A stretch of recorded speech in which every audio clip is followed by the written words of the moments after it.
নমস্কার বন্ধুরা,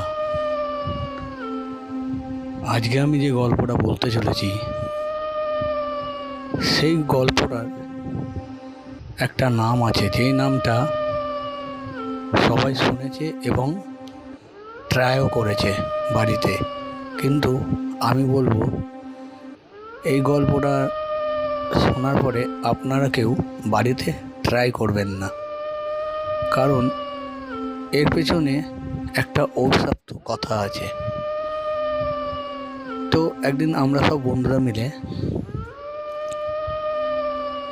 গল্প করছিলাম বসে।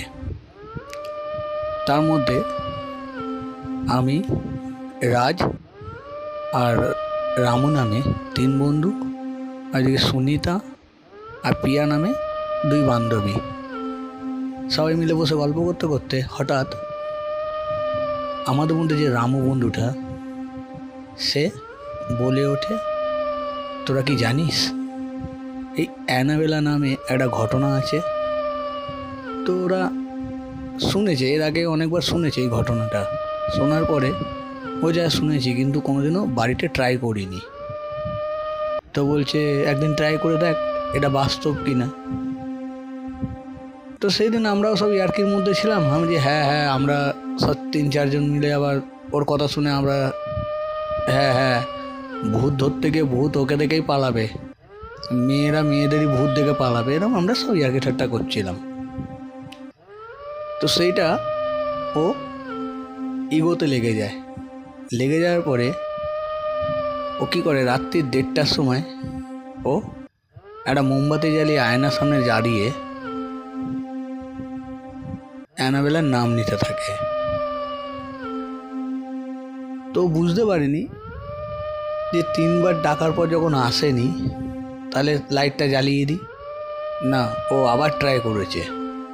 এরকম করতে করতে প্রায় রাত 2-2-2:30 অবধি ওরকম ট্রাই করেছে। হওয়ার পর যখন ও বুঝতে পারেনি বা দেখতে পাচ্ছে না কিছু, ওর সঙ্গে কোনো ঘটনা ঘটেনি, ও কী করেছে, মোমবাতিটা নিভিয়ে ও শুয়ে পড়েছে। যখন ও শুয়ে পড়েছে তখন ও বুঝতে পারছে যে ওর আশেপাশে ও যে নিঃশ্বাসটা ফেলছে আর একটা নিঃশ্বাসের আওয়াজ শোনা যাচ্ছে। ও ওইটাকে দুঃস্বপ্ন ভেবে বা আচমকা কিছু একটা ভেবে ও রাত্রিটা কাটিয়ে ফেলেছে, ঘুমিয়ে পড়েছে। পরের দিন সকালবেলায় যখন উঠেছে তখন দেখছে ওর ঘরের সব জিনিস ওলটপালট হয়ে পড়ে রয়েছে।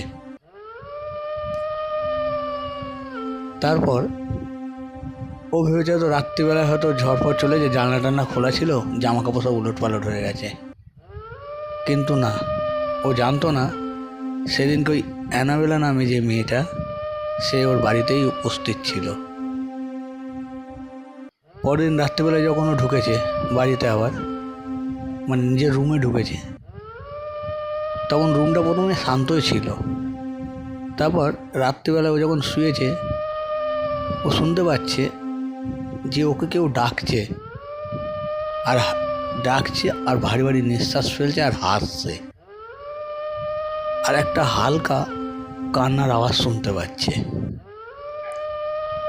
তখন ও রীতিমতন ভয় পেয়ে যাওয়াতে, তো বন্ধুরা এই গল্পটা যদি আপনাদের পুরো শুনতে ইচ্ছা করে বা এই কাহিনীটা যদি আপনাদের শুনতে ইচ্ছা করে, তাহলে কমেন্ট, লাইক, শেয়ার ও সাবস্ক্রাইব করে দেবেন। ধন্যবাদ।